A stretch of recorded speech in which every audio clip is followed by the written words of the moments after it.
So we'll start with some film study stuff. So if you guys want to see something cool, Jappa, you're on. All right, so we're going to talk coverage here with some old college clips from when I was coaching at Rutgers. And here's just what I want you guys to think about. Here's where I want your mindset to be going into this. Coverage does not have to be as complicated as most receivers.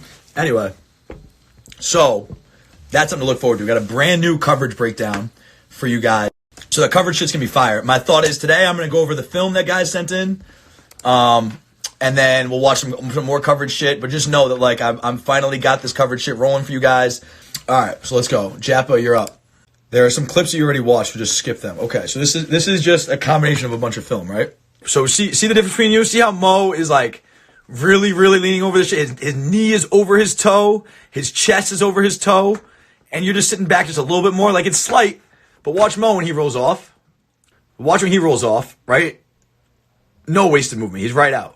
Okay? And then, listen, it's slight, but watch when you roll off. There's that slight, like, just like forward lean before you go. You know what I'm saying? And in an ideal world, I'd love to just eliminate that shit. So I don't know. I mean, like, it's very slight. Joseph said, hey, coach, separate question, but if I get you a ticket to come to one of my college games, would you come? I can't make any guarantees because I don't know what my travel schedule is going to be like, especially with this fucking coronavirus that's going around here. But yeah, I'd love to come, bro. I don't know where you live. Like, tell me where it's at. If I can schedule it with, like, I'm going to be traveling a lot this season to, like, see my NFL guys. But if it works, bro, with all the work we've put in, I'd love to come see you play in person. Anyway, so Jappa, as we continue. So good. That's my stance and start. All right. Run blocking shit. I like this. I like this a lot. So this is fucking good stuff right here. This is good shit right here. This is the shit that gets me fucking fired up. Fuck yeah. Hell yes. Hell yes. Now, watch this, right? Here's the ideal thing. And my players do it all the time too, so don't think that, like, this is something that... see, right? So here, you're in a great position. Wide base, everything's good. Right there, see how your feet start to come together because the coach said finish or whatever happened? Like, my players do it all the time. I just want to break the habit of never think that it's okay. Because here's what happens, right? You whooped his ass for the first fucking 15 yards. You did a great job. Now the ball carrier is about to go score. He's about to be on your ass and go score, and your feet come together. He ragdolls you at the last second. It's a 20-yard gain instead of a touchdown. I think, you know, so just don't get in the habit of ever letting your feet come together, but it's a hard thing not to do. But anyway, your mentality here is good.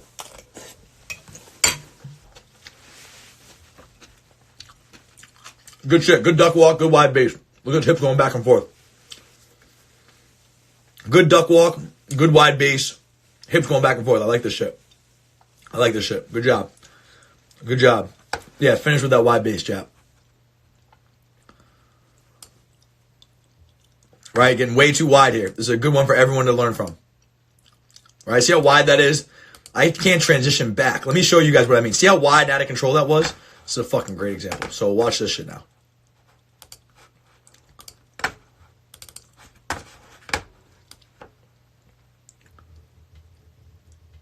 This is the relationship we want. See how everything's underneath his framework? Right? See how he's pushing this off that knee, right? But he's not reaching. He's not fully extended. Everything's still within his framework, right? Like, that's pretty much right underneath him. That's pretty much right underneath him. Like, you're, like, real fucking wide. You know what I'm saying? You're real fucking wide. Like, so this is the key to this, right? This is the duck walk. This is what it is. Watch what gets the DB to jump inside. It's the pushing off my instep. See that violent hip shift? This is a hip shift. Violent hip shift. Hips are shifting in, right? And it's that shin angle, like Joseph just said. But hips are shifting in, right? See this acceleration of his hips? See how his hips burst in right there? But then that next foot, it's not all the way wide extended. It's right underneath him so he can plant right back out of it, right? And then that low shin angle. This is what the duck walk works on. And this is that push off, that acceleration opposite, and then get right back. But it's the art of not reaching on this shit. You're pushing off this instep, but then that next step is landing right underneath you, and then you can go. Okay, so this is a really great one for everyone to watch. Ignore this drill. That one's not very relevant. Okay, but now Jappa, you can see this, right? And everyone see the difference. See how wide that is and how that's not underneath you and you can't explode back off of it? So that's what we got to fix. That's what we got to fix.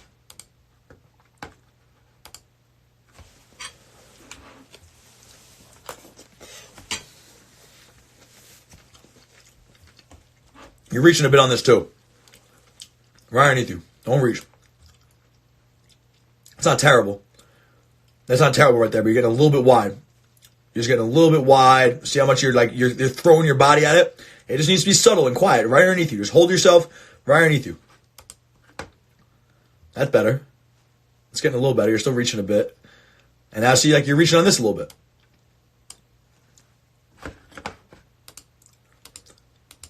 That one's not bad. I also think you gotta get out of this fence, bro. I really see a difference where, like, you're more timid on things where you're about to run onto the fence, and you attack it more when you're near the basketball court. So, like, if you, I know times are rough right now with everything going on, but if you could find a football field, that would help quite a bit.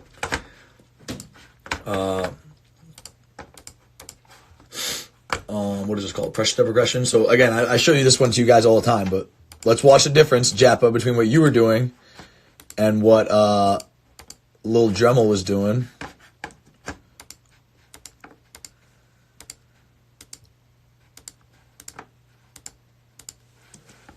That's not the fucking one. All right, here's Drum. Just watch how he's not reaching. This is like a different drill. This is when we were kind of messing with some nuances of it. But again, watch how he's not reaching. Like, everything's hitting the same spot. Everything's hitting the same spot. Right underneath him. Right? He's not reaching. Like, so what I mean, don't reach, is like you're taking a full stride. See how he's snapping down right underneath him? So, like, he's sticking this foot right beneath him, Jappa. Right? He's sticking it right beneath him. He's sticking it right beneath him. Logan, I'm going to get to your film right after this, so you just joined. Sticking it right underneath him. He's not reaching, right? Watch you. Because now watch. Now he's not reaching on his... Watch how quick this is. He's out. He's out. He's not overextending. He's not reaching. Okay, Drem plays at Rutgers. He's going to be in the NFL one day. Dremel's literally probably the best player I've ever coached. I cannot say enough about how good I think he is. But anyway, see how you're, like, reaching for that? See how you're really over... See this, Jap? Maybe I need to pick up another word besides reach, because you're not the only guy who gets confused by this. But see how you're... See that? You never see Dremel in that position, right? You shouldn't be overextending. I mean, like, listen, he's dragging his back foot a little bit only because it's his first time. He stopped. If I can find the rep, like, watch, he ain't dragging his back foot here. Okay, so don't equate it to the back foot. He's not dragging his back foot here. That was his first time doing it. This is his 20th time doing it, and it gets better, right? It's not the foot drag. It's where your foot location is, right? And see how he's never fully striding, never fully extending. It's just right underneath him, feet under my chest over my toes, all that type of stuff. All right.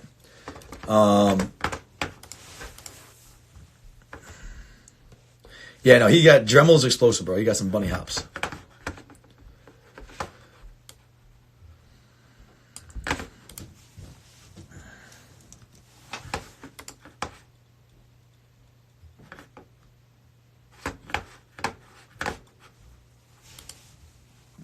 Is this recent, Jap? Is this recent? I don't think I've seen this one. This is the best you've looked at this shit.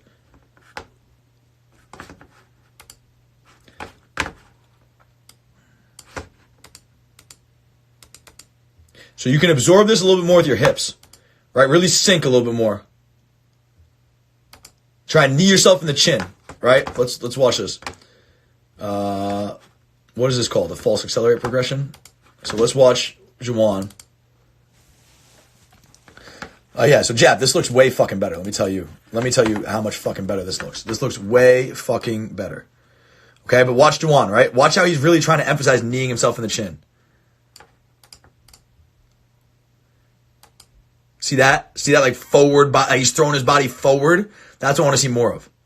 And just look how intentional he is with every step. He's not in a rush. He's just maximizing every step. He's slamming every foot into the ground. But the big thing I want you to focus on is that chest level, right? You're fucking close here, man. I'm very proud of how much better you've gotten at this. I'm very, very proud. But you see how you can just absorb this even more? Because, again, we're not preparing ourselves to get out.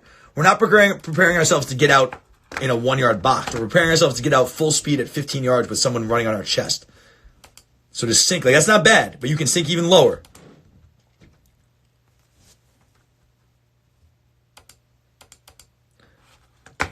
This shit's hard on YouTube. It's hard to stop and start it on YouTube. Okay, not bad. Roll into that. Snap 1, 2. Like, it's really not bad. You can get more power off that second step, and you just got to let your momentum come forward a little bit more.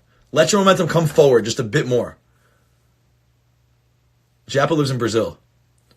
Let that shit come forward just a little bit more. This, let it roll through. That's fucking good, man. Holy shit, have you gotten better. Yo, Jap, can you do me a favor? Can you do me a favor, bro? Can you send me before and afters of this shit? I want to make a cool promo video for. Hey, so here's something I want to do. Spence, yes, I am. We'll talk about this in a second, Japa, what you're saying. I am still planning on coming to Denver. I'm leaving in the morning, so I should be in Denver this week, but it's still up in the air because there's some complications with the flight. And I don't know if it's really smart for me to travel, but I think I have to. One thing I want to do, guys, is we're in a position now where I really want to try to grow this VIP platform, because the more that we grow it, the more resources I have to make it better for you, right? The more money we make, the more I can make it better for you guys. It means that my time will become even more limited, but I'm confident that, again, the more people that join, the more I can hire NFL guys to give you guys feedback as well. I can really start to scale this out. So one thing I want you guys to keep in mind, I want to start doing, some of you guys who have really benefited, like I feel like this is family, the fucking 12 guys, 15 guys that are on Bean Talk with me every Tuesday and shit. Like, we've become close. So any guys who have seen massive improvement, like sending me some before and after film, if you want to send me like a testimonial of like, yo, here's how much this program's helped me, here's why, like anything to kind of market this thing. I want to try and blow this thing up so I can really get some top level resources besides myself in here helping you guys. I can pay some NFL guys to make an appearance on Bean Talk and talk to you if I need to. I can hire another coach from another team or get somebody else to break down film so everything's faster, like all that sort of stuff. So I just want to make this more, and also like maybe hire someone to help me make content so I get content out for you guys faster. I don't know where it's going to go. All I know is the more people we can get involved in this, the more you guys can learn from other players, the more resources I have to do more shit. So just know I'm going to ask very soon for before and afters, for testimonials, for shit like that, and let's blow this thing up. All right. God damn, bro, you've gotten better, man. Fuck, I love watching y'all get better. Let me fucking tell you. Fuck, I love watching you guys get better. This shit is so fucking cool. Hell yes, bro. Hell fucking yes, Jap. You just gotta be more violent with that second step. You're trying to get out of it a little too soon. I just want to see more violence. Like, slam these fucking feet in the ground. Watch the way you just slam this foot in the ground. You're slamming these feet in the ground. 1, 2. Those are 2 violent steps. Now watch these 3. They're not going to be quite as violent. You're just too fast. 1, 2, 3. See what I'm saying? You're not really slamming the number 2 foot in the ground, but goddamn is that smooth, bro. This is so much better. So much better.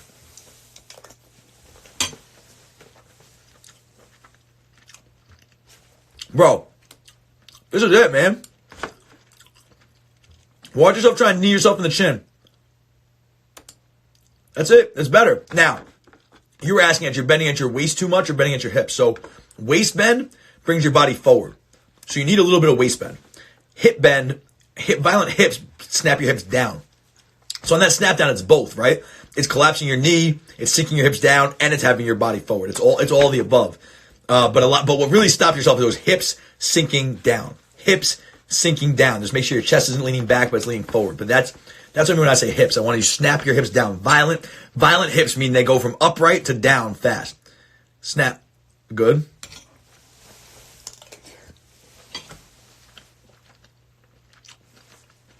Just coming out a little quick.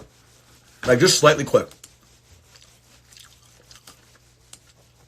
Just coming out of this slightly quick. Eyes are coming out a little early. Just slightly quick. It's not bad. It's not bad at all. 1, 2, snap 1, 2. Good shit. That's good, man. Oh my God, you've gotten better. This is fucking crazy, bro. And I don't know if you guys know this, but Japa and I have been doing this for like a full, 2 years now, Jap? Japa, before all you guys were around, before I had a VIP program, he was my first VIP client. It was just the 2 of us. And this was when my life was still a mess. I didn't have any structure. Fuck yeah, this is good. Good shit. Keep getting lower. Keep sinking your hips down lower. Man, it's been good. It's been cool to see you progress, bro.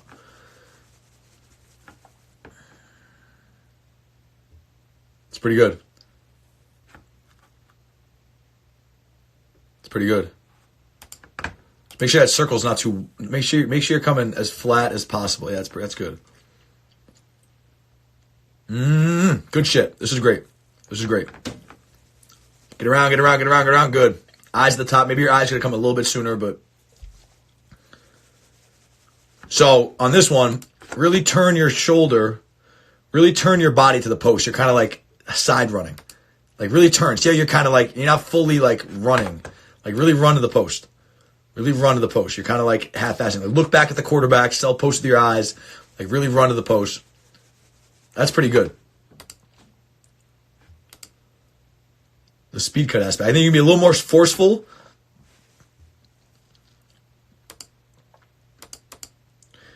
Right? So we kind of talked about this. You can be a little more forceful, and I need the second step to be further inside you. More powerful at this step, and then see how the second step is outside of you right here? The more you can get it back in towards this way, the faster you'll round this corner. I just think you're taking a little too long to round the corner, but it's close, bro. It's really not far off. All right, good shit. You look fucking great, man. For real, you look great. Congrats to you. That's what fucking hard work does. And guys, just I don't know if all you guys know this, but like you can ask me questions throughout the week. I will always get back to you. You're never bothering me. Like you literally love me and trust me enough to pay me money every month for this coaching. I'm here to coach you. I'm not here to steal your money. I'm not here to fucking like half-ass this shit. Like you're part of a family for me. So like if you have questions, like come to me. I'm here to provide value to you. And the reason I'm saying this is Jappa is a guy who probably asks me questions every single day. Jap and I probably communicate every single day. And I think that's why he's making a lot of progress. Like, I just think, like, and he's fucking committed, he's dedicated, but just know, like, the biggest reason you guys, in my opinion, the biggest reason you are paying for this program is not the fucking fancy drills, it's not whatever it's not that shit, it's access to me. You have full access to me. When I can't respond to every DM, and if I do, it's not in detail, I will sit down and send you film until you get it right. Like, just know, you have full access to me. That's the point of this program, more than anything else. Like, I'm not saying it's going to be worth your money because I have some magical drill. It's because I will give you constant feedback and help you every step along the way. All right, who just got in? Who did I say? Logan.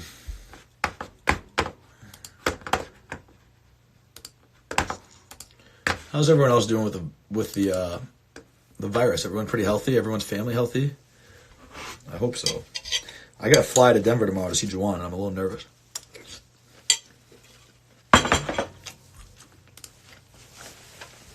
All right.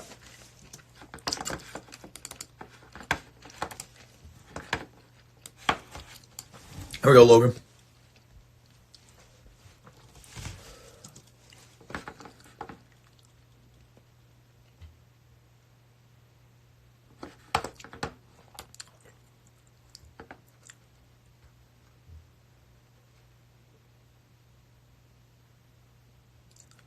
All right, so I think your break point is very good. So everyone see this? He's running this comeback with a little corner stem. Here's what I don't like. See how high you get? Boom. Pads are straight up. Look, you stick the corner, pads are straight up. I know you're not running by me. No one's ever run by anybody with their pads this high. So like the key, if you guys are going to add corner stems and post stems, you're also running too far to the corner.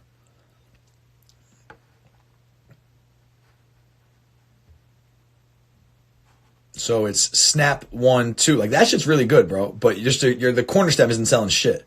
You're too shallow. 1, 2, 1, 2. So this corner stem, Logan, should happen on your third inside. So 1, 2, one more revolution. Nobody has ever. This is a 6-yard corner route. No one's ever done that. Push it to 8 or 9, right, of your third inside, and then the next one step. So it should be 1, 2. Leave that one vertical. Corner stem on this step, and now false accelerate on that one. Okay, but as far as your break point, it's very good. Your strategy for the corner stem and again, your pad level. Right, guys, when I add a corner or a post stem to a route, the DB is only going to believe I'm running by him if my pads tell him that. My pads got to stay low, I got to accelerate through. The minute I give this corner stem and I pop straight up, he knows I'm not running by him. So just keep your pads low and accelerate.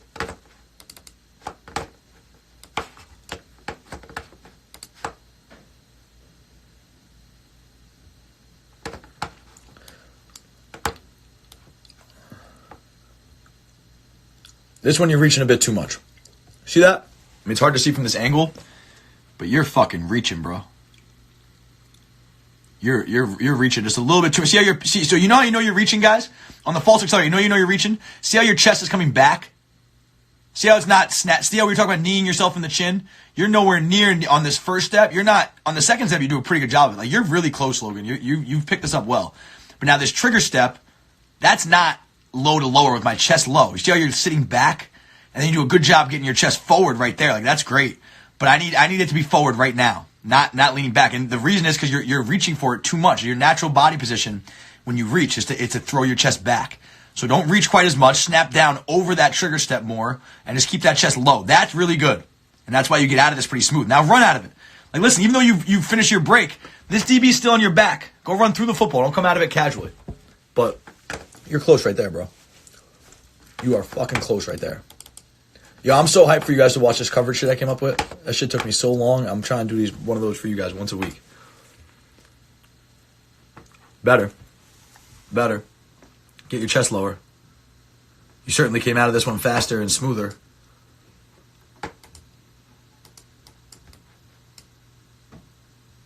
You're still reaching though. See that? Like, you're really reaching. Really reaching. Don't reach quite as much.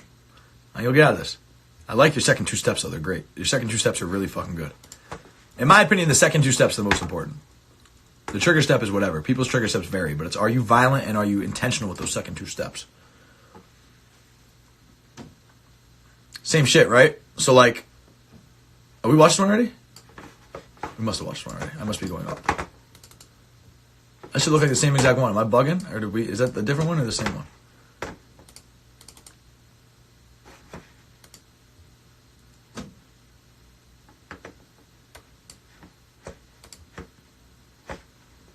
I feel like we did watch all these.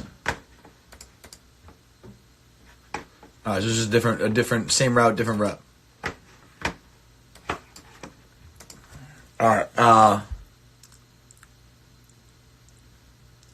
So same shit, same coaching points. You know what I'm saying? You got to do one step deeper on the stem, right? So it's not your second inside step, it's your third inside step. The corner stem comes.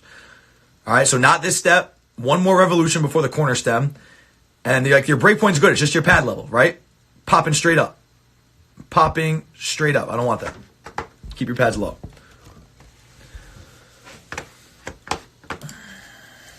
What else we got here? All right. Who else is on that sent film? Anyone? Let's look. I don't think any of you other guys sent film. So I'll just go right through it. All right. So what else? Berto, I'm going to talk to you tomorrow about this.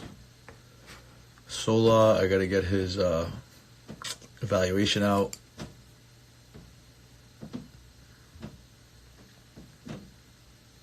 This is a great point. Look at Jappa's comment. Marco, you sent me film? Marco, email me film right now if you did.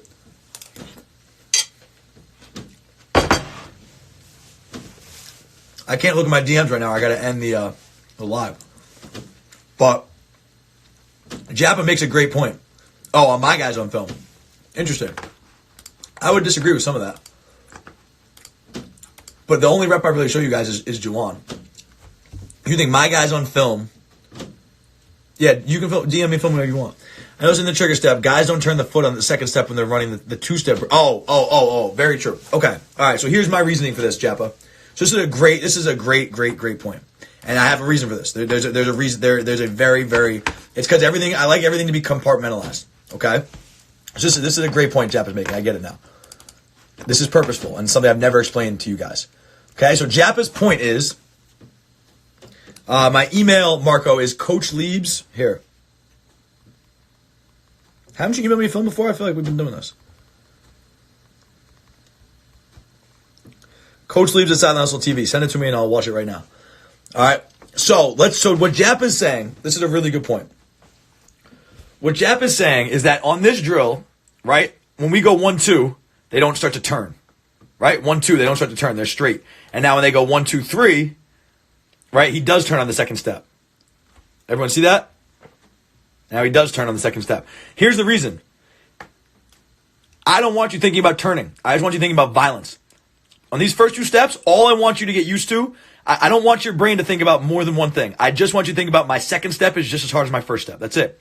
Right? This is a progression. There's a reason why it's called a progression. There's levels to this. There's steps to it. Right? Just think about my second step is just as hard as my first. Slam it into the ground. I don't want you to think about turning. I don't want you to do anything to take violence away from this step. Just slam it into the ground. Now we put the whole thing together, then you can turn your foot, but you've conditioned your body to be violent with that foot. If we worry too much about turning it, we've never conditioned our body to be violent with it. So that's why I like the first two steps to just be square and violent.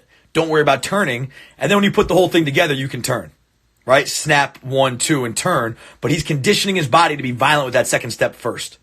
Okay, that's my theory on this. Listen, this is just my theory that I've made up in my own head doing work. But that's just what I think works. I struggle.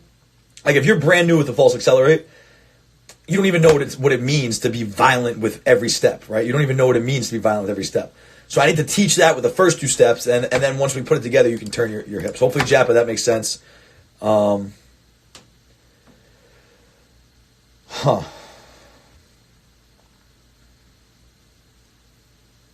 Joseph, do not let me forget this question. I'm going to watch Marco's film first. As I'm watching the film, I'm going to try to think about what I have. I have some binders I can show you guys. The way I take notes is a mess. My head is fucked up. So the way I take notes probably won't. I'll show you guys some notes that some shit I have. I'm very categorized, very organized. Let's watch Marco real quick. Joseph, please don't let me forget to answer this question. It's a great question of how I take notes. What's up, Marco? I haven't seen film of you in a minute, boy.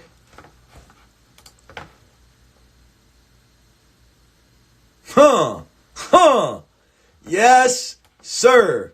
So this is what I mean when I say don't reach. Right underneath him, right? See how I know it looks like he's reaching a little bit, but that back leg's not extended. That's pretty good right there. And see how solid he's sticking that? When you can stick it that solidly, you pretty much know you're not reaching, right? When you're not out of control at all. Stick that shit. Right? This is fucking good right here. This is, boom, I'm out. Now, here's what I'll say. You're I feel like you're reaching just a tad when you're sticking it. You know what I'm saying? It's a little wide, and maybe you are reaching a little bit here. Just slight. Cause I do feel like this transition could be a little bit faster. You're overextending this just a little bit. But what I like is watch his explosion, right? I should see you accelerate through these cuts, and I do. I see an acceleration, which I like. Watch the change of speed. Watch him explode. There's faster. He's exploding through it. Now I think you need to open your stride more, and I just think you need to just stick. Don't reach on this even too. Don't reach quite as much. You're just doing a great job. I really so what I was infatuated by with this when I first saw it, what got me so excited, was just the way you're sticking it. That's great body control. You're sticking that shit. The same way you're really creating force out of this. You're really creating positive fucking accelerating momentum out of this. Right now it can be a little bit smoother and a little bit less transition time if you just don't reach quite as much. And you don't over exaggerate it. Again, it should be effortless, right? Even stopping on a dime should be effortless. Don't over exaggerate so much and try to be so violent. But that's fucking really good. That's really good. Hopefully, Marco, that helps you. I like what you're doing there. All right, so James Stamatos, are you on? I'm gonna do his film in a sec. All right, Joseph, let me get through James's film and then we'll talk about these notes.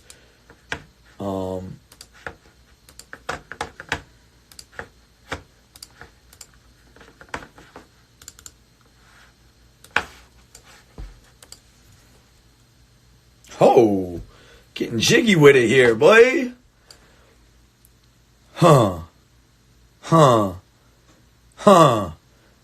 Yes, sir. I like this shit. Oh, yeah, Mark, I forgot you had a hamstring strain. Yeah, you told me that a million times. I just be forgetting shit. Yeah, it's a little shifty. Low to lower, adding some head fakes, not too far outside my framework. This is good shit right here. This is fucking excellent right here. Everyone see this? Good change of speed. My hips are shifting back and forth. I'm selling it. I'm smooth with it. I have some rhythm to it. Hell yes. That's how it's supposed to look. Stick and slide. Patient but sudden. Patient but sudden. Get out of here, boy. That's good shit. All right, understand this. I was giving a talk today. Someone was asking me about these open field crossovers. I'm really not one to overcoach you on it. Just cross over in a way that makes sense to you. And you watch yourself. And if you think that you would fall for it, then it's good enough. If you think that you wouldn't fall for it, then it's not good enough. You know what I'm saying? Guys just do these things very naturally, different. The natural way guys do things is different from each other, is what I'm trying to say. So, I don't want to break down the science of a hip shift. I think that's something that's got to be natural and fluid to you, and it's different for every person. So, just ask yourself on those drills, would I fall for that? Right? Jappa just saw it right away. He said it's beautiful, it's fucking smooth. You can just tell when it is and when it isn't. But be your own judge on that. There's not a lot of scientific coaching points. It's much more of a feel thing and a rhythm thing, in my opinion. I can show you the inside hezzy video I uploaded for sure.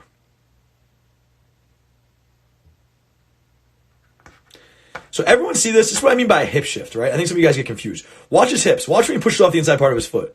Watch his hips shoot that way. You guys see that? My hips are shooting in and back out. That's a hip shift. Right? He's not getting outside his framework. He's not extending too much. But his hips are shooting one way and immediately going back the other way. What's the DB going to do? He's going to go one way. It's raining here too. Look at this fucking guy. What the fuck? Everyone see the hips? See this? Shift back. Look at his shin angle. Shift back. That's fucking good. I just hope all you guys understand what I mean by a hip shift. Okay? What did you want to see, Joseph? You want to see this inside hezzy joint?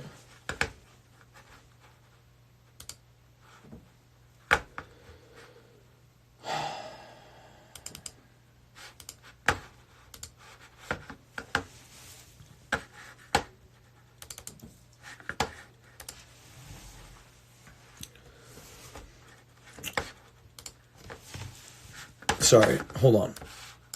You guys want to watch this out loud with the sound on? Oh boy. You guys can watch this out loud with the sound. Hold on. Let's just show this real quick. Right? Let's look at the stick and slide. Let's see how the stick and slide kind of relates to this. Slide, shift it, get out. Right? Now let's watch slide, shift it, get out. Let's watch our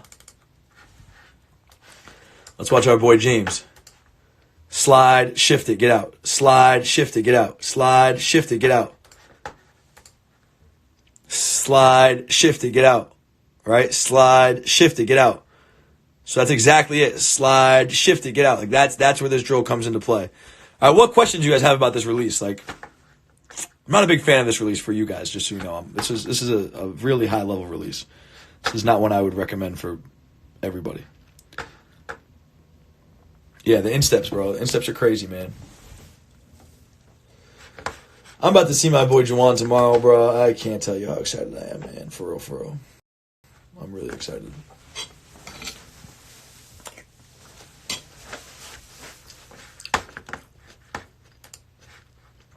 All right. Stay right here. Let me find my notebook.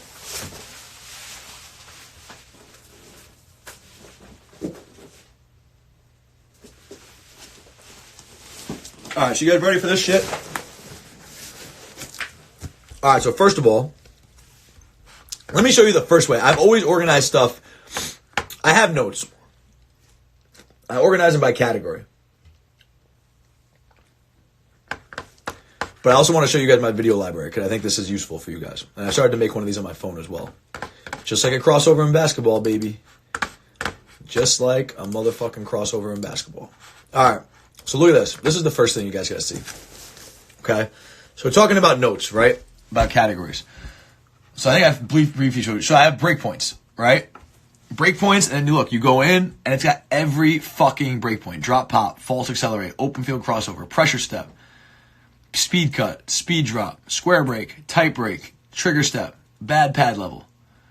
All right? Let's watch bad pad level. What happens here? See how his pads are super high, and see how it...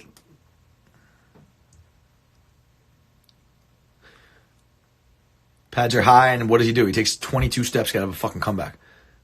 1, 2, 3, 4, 5, 6, 7. 7 steps. Because his pads are high. You know what I'm saying? And he ends up making the catch because it's a perfect throw, but bad pad. Anyway, so look, right? Then I go to catching. Attach eyes. Back shoulder, bad eyes, box out, catch and pierce, circle back, combat catches, don't let ball cross eyes, embrace the fall, extend arms, fade to it late, fight the sideline, finish friendly, high point, right? So I'll go through, so like, this is how organized I am. Look how detailed this is. Every fucking category is detailed. When you're taking notes, you don't have to be this detailed, right? When you're taking notes, you should have these categories. Your notes should be separated kind of like this, right? Breakpoints, catching, hand combat, hip shifts, individual routes, like this, you know, but like even, again, we can just keep going through all this shit. Hand combat, right? Here's some basic hand combat videos I've made, but then it's chop, rip / blade release, shed, swap punch, throw by, wipers, bad hand combat, right? Now my hip shift. Here's all my fucking hip shift examples. There's so many. Individual routes. Every fucking route you can think of, we have some fucking examples for. And as they come, like I'm still building this as we go. Patient but sudden. Look at all these clips for patient but sudden. Poison finish. Right now releases. 1-step stretch, 2 quick freeze, 2 quick stretch, 2-step freeze, 3 quicks, 4 quicks, 5 quicks, 6 quicks, 6, like, you know what I'm saying? Like, I have to make names for everything just so that I have to make names for everything just so that I'm organized myself. Like, not everything needs to have a name. Like, just know what it is. Just understand. But, like, you know what I'm saying? All this shit is fucking, like, it's detailed, bro. Have a plan. Get skinny. And then, like, so I'll see stuff, like, I don't have every category at the top of my mind. So, like, I'll be watching a clip and be like, oh, this is a great example of, I don't know, misdirection. Like, whatever the fuck the category is, and I just add a new category to it, and I keep building on it. So, like, that's why there was the one you saw, breakpoints, pressure step. I only had one video in there because I'm just building that now. But that's how detailed I get in my organization. Like, that's my film library. That thing's my baby. So that's how detailed I get with that. All right. Here's my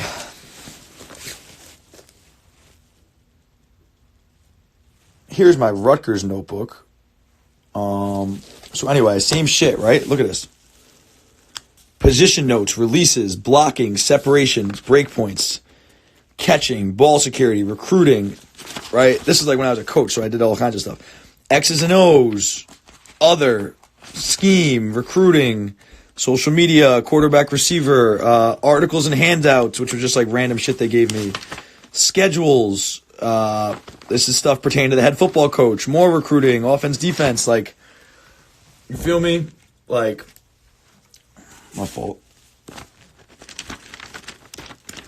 Some of this shit got fucking, look at this. Some of this got, but so this was like when I was first learning football. This shit got water damage, right? But like, this was my offensive coordinator, BM, Ben McDaniels. That was him teaching me how he watches film, right? So the first thing he does is we have a cut-up of all the first and second down plays. Every first and second down play. He watches all those plays to start. Japa, I'll go over this in a second. Basically, Japa, a speed drop, they're basically the same. Speed drop is the 12-yard to 15 to 20-yard version. Square cut is the 7, 6, 7, 8-yard version. If you try to square break at 15 yards, it naturally turns into a speed drop. I just decided to coach it. All right, but anyway, look, so like this is when I first learned how to watch film. When I got to Rutgers, I had no fucking idea how to watch film. Zero fucking idea how to watch film. Okay? But now I realize BM watches first and second down all play. Right? 21, then he watches personnel cut up. So first thing he watches is the all play cut up so he can watch every single snap on first and second down because that's their base defense, that's their base plays, that's kind of how you base everything on. Like what is their normal defense? It's whatever they do on first and second down. Then he watches it by personnel. So how does that, so this is a progression, right? Let me see what their base defense is. What is their basic calls, their main calls on first and second down? Then let me watch by personnel. How do these calls vary verse 21, verse 12, verse 11, verse 22, right? My personnel groups. Is there a call that showed up 22 times on first and second down, but most of those snaps were all to 22 personnel. They were all to 21 personnel. You can find tendencies based on personnel. Then we had all these different cut-ups, right? Any like, this was like twins formation. This was bunch. This was stacked. Cause then, right, here's how he's thinking about this. First and second down all play is the general philosophy they have on defense. Okay? Then what is their general philosophy to defend personnel groups? All right. Then it's what are these formational adjustments they're going to make, right? How do they adjust to twins formations? How do they adjust to bunch? So here's their main calls. What are the adjustments they want to make to these things? How do they adjust their main call to empty, their main call to a stack formation, their main call, and then it's how do they defend three? Are they vulnerable? And then they watch all the 3-step stuff, right? So he watches it by formation, and then he gets, all right, let me watch how they defend 3-step. Let me watch how they defend the naked and bootleg. Let me watch how they defend play action. Are they vulnerable to any of these things? Are there any glaring weaknesses? Wow, they always give up the boundary hitch in 3-step. That should be part of the plan. They really suck at covering the backside crosser on naked and bootleg. Great. Play action. These safeties are really fucking nosy or they're really loose. Like whatever their tendencies are, you figure it out step by step, right? Then you start watching shots and big plays because teams that take shots, if they took shots, why didn't they work? Or if they took a shot and it fucking worked, why did it work? Generally, if you watch all the big plays against a team, there's going to be one or two reasons why those big plays happen, and that exposes their biggest vulnerability. Right? So again, so he says, look, should know their calls at this point. Should know their, so you watch all this, and my job as a play caller is trying to figure out what are their base calls, right? What is their base first and second down call? What are their base calls versus personnel? And then I can come into it and say, all right, they're a cover 4 team that plays cover 6 versus this, and will play one high man-to-man on third down, right? Like that, you want to summarize them that quickly. And now you have an idea of what we're going to face and what type of team they are. Do they match blitz zones? Post safety or one high? How do they defend the seam? Like, all kinds of shit like this. Opponent scout. Like, now we're getting real high level shit. The nickel and the star is everything. Meaning, do they match personnel, right? So if I'm in 21 personnel with 2 backs, a tailback, a fullback, and 1 tight end, that's like base personnel in the NFL and in a lot of college football. If I bring in a third receiver, do they bring in a third DB? Or a fifth DB, you know what I'm saying? If I bring in 11 personnel, so it's a third receiver, a lot of teams will match that and go nickel. Do they do that? If they go nickel and they bring in different personnel, their calls are going to change out of this personnel. If they don't go nickel and they don't match personnel, then that means they can stay in the same calls. Or maybe they just have different calls to defend 11. Like, who knows? And then you watch every single situation exclusively. First and second down by itself. Third down by itself. Red zone by itself. Short yardage goal line by itself. Backed up coming out, meaning if you're inside the opposite 5-yard line. Each situation is its own entity, right? First and second down has nothing to fucking do with third down, has nothing to do with the red zone. The defensive coordinators view it as its own entity. They defend it differently. So we as game planners must view it differently. You as receivers must realize that his coaching point on first and second down might be very different than it is on third down, might be very different than it is on in the red area. So like his tendencies are going to vary depending on, what happens in all these situations. It's a very situational game. All right, and then here's some like quarterback notes. Here's some other stuff. Here's like meeting notes, like how he addressed the team, and just kind of to me, I took a lot of notes and just like how guys addressed the team, how the team reacted to stuff. That was always important to me. Here was my game day responsibilities. I had to chart everything and I had to call the defense out. Anyway, Joseph, what'd you say? Oh boy. There goes the tripod. That shit is tilted, huh? How often do you try to put yourself in the defensive coordinator's head by scouting yourself and calling plays based on your own tendencies? Every week. It's part of the game plan process is figuring out what because you need to figure out what your tendencies are because you know what he's looking at. You got to know what your numbers are because if you're 82% run in a certain formation, you better believe he's coming out and saying, watch the run. It's probably a pretty good formation to pass out of. Right? That's how you stay one step ahead of the defense. I have been around offensive coordinators that are so fucking genius, they will purposely create tendencies just to break them later on. Right? So let's say in college football, the first 2 games of the year,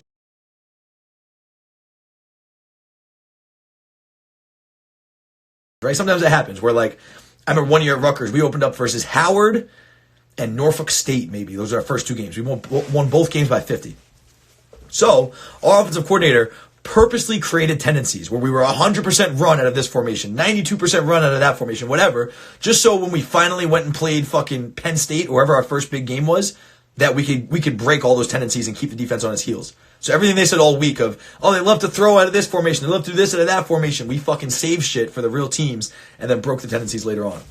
But I think you always got to be thinking, you should always be putting yourself in the defense's shoes, right? Self-scout yourself.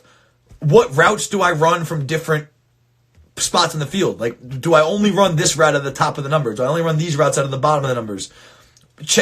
Look at your own body language. Watch all your slant routes in the rows or something that's giving it away. Watch all your hitch routes in the rows or something that's giving it away. Because whatever body language cues you pick up on, you best believe that he's fucking picking up on it. And the only way you can fix your own tendencies is if you're aware of them, right? And it's just like in life, If you're with your girl, I always relate this to fucking relationships, but if you're with your girl and you're doing something that's upsetting her, right? Those of you who've gotten fucking pussy in your life, you can probably all relate to this.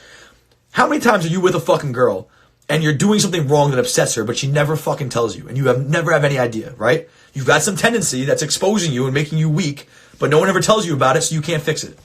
Right? Same shit. If you have to know, you have to self-assess yourself, be self-aware as a football player, as an offense, and figure out what are the things I'm giving away? What are the things I'm doing wrong? What are my tendencies? Once I know them, then I can fix them. But if you don't have a coach like me, this is why my coaching is so important. If you don't have somebody who's telling you, yo, you're giving this route away, you may never notice because it doesn't feel that way to you. But that's why my critical eye, or it doesn't have to be me, whoever you trust, a critical eye. This is why NFL players pay me. Not because I'm reinventing the wheel and teaching them some new shit about the game. They know everything already, for the most part. You know what I'm saying? I'm that critical eye they can trust. I'm that guy telling them their tendencies and keeping them in line and making them aware of it so they can fix it. It's just the critical feedback. It's not that I teach you guys some new shit because you're less experienced. You think Mohamed Sanu fucking knows that shit? Like, hell no. I mean, you think Mohamed Sanu needs that stuff? Like, no. He knows most of that shit. Logan, so your evaluation will come soon after April 1st. So what?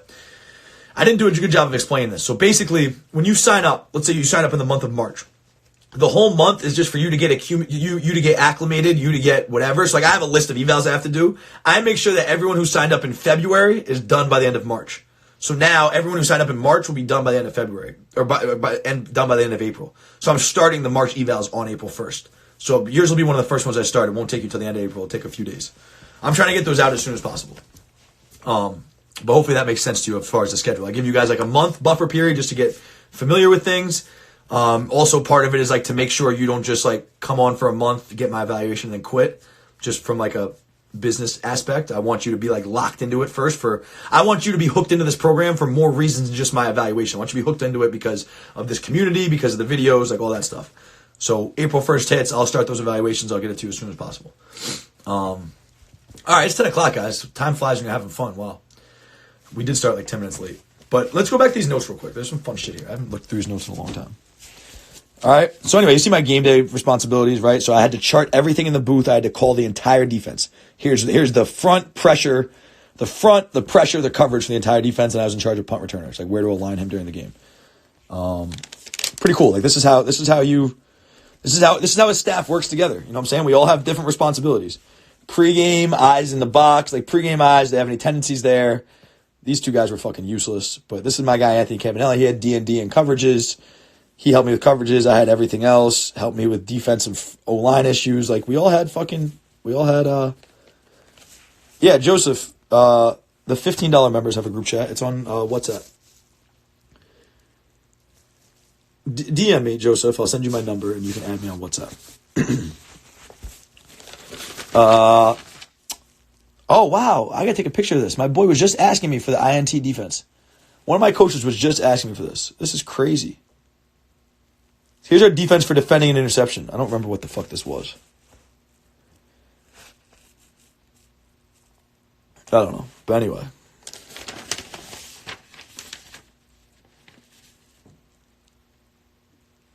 Oh, this shit, Jap. Jap is saying, what was the defensive study topic? It's this. I go in detail on this shit. From when I was coaching at Rutgers. And here's just what I want you guys to think about. Here's what I want your mindset to be. I'm posting this on the VIP page right after this, just so you guys know.